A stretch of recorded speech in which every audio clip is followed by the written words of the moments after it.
Assalomu alaykum, hurmatli tomoshabin, kanalimizga xush kelibsiz.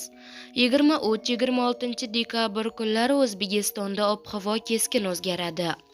Qaysi hududlarda sovuq kuchayadi? Qayerlarda qor va tuman kutilmoqda? Hozir bilib olasiz. Agar ma'lumot foydali bo'lsa, like bosishni unutmang va kanalimizga obuna bo'ling. Videoni oxirigacha tomosha qiling. Diqqat qiling, 23-26 dekabrga ob-havo prognozi. Unga ko'ra Qoraqalpog'iston Respublikasi, Xorazm viloyatida havo o'zgaruvchan bo'ladi. 23-25 dekabrda yog'ingarchilik kutilmaydi. 26 dekabrda ba'zi joylarda qor yog'ishi mumkin. Ba'zi joylarga tuman tushadi. Harorat kechasi 1-6 daraja sovuq, kunduzi 23-24 dekabrda 2-7 daraja sovuq. 25-26 dekabrda -3 darajagacha pasayadi. Buxoro va Navoiy viloyatlarida havo o'zgaruvchan bo'ladi.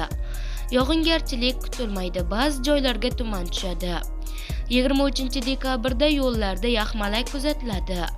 Harorat kechasi 23 dekabrda 0,5 daraja sovuq. 24-26 dekabrda -2 daraja, kunduzi 23-24 dekabrda 7-12 daraja. 25-26 dekabrda 5-10 daraja iliq.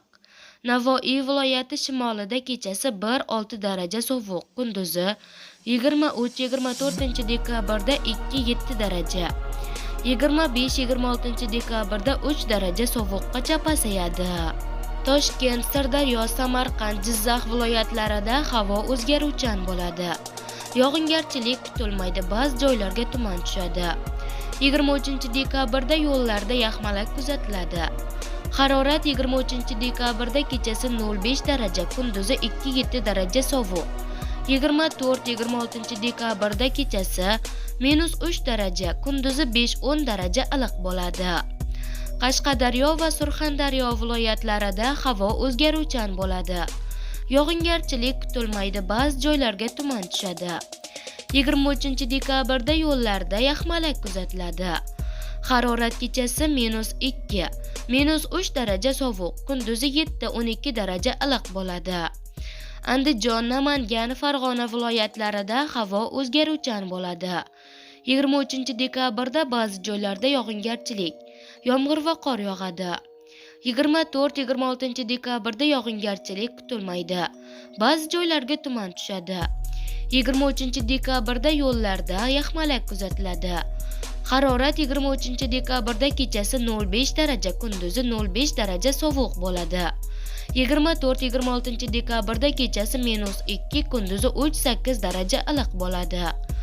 Respublikaning tog'li hududlarida havo o'zgaruvchan bo'ladi. 23 dekabrda vaqti bilan qor yog'adi. 24-26 dekabrda yog'ingarchilik kutilmaydi, ba'zi joylarga tuman tushadi. 23 dekabrda yo'llarda ba'zi joylarda yaxmalak kuzatiladi. Harorat kechasi 23-24 dekabrda 8-13 daraja sovuq. 25-26 dekabrda 3-8 daraja sovuqqacha pasayadi. Kunduzi 0,5 daraja sovuqdan 0,5 daraja iliq atrofida bo'ladi, deyiladi xabarda.